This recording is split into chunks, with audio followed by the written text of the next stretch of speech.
We've looked at the first two steps in the Grow coaching process, namely identifying the goal and evaluating the reality.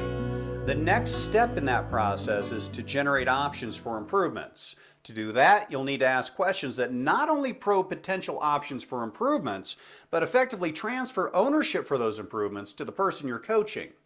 You'll recall in the hypothetical coaching session that we asked Sarah how she thought she did on a scale of 1 to 10. To transition to the next step in the Grow process, we might ask something like, Sarah, what do you think prevented it from being a 10 this time?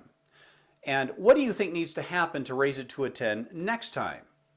Now, it's crucial to the successful transfer of ownership here that you not preempt Sarah's own thought process by suggesting improvements for her. Remember the maxim, no one disagrees with his or her own ideas. If the improvement is your idea, Sarah may or may not act on it.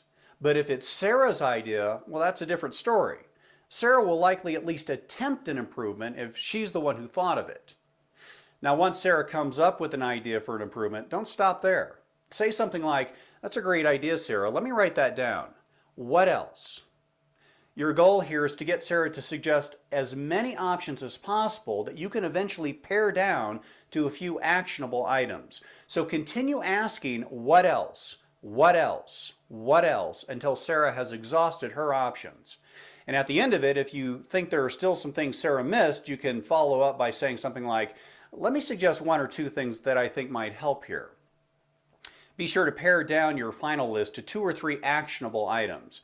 Asking someone to make more than 2 or 3 improvements at one time will simply overwhelm them and cause the process to fail. So focus only on the most important improvements for now. There will be plenty of opportunity to work on the other improvements later on down the road. Well, that wraps up this edition of The Support Edge. Join us next time when we'll look at the final step in the Grow process. Until then, be sure all your development initiatives are performance-driven and outcomes-based.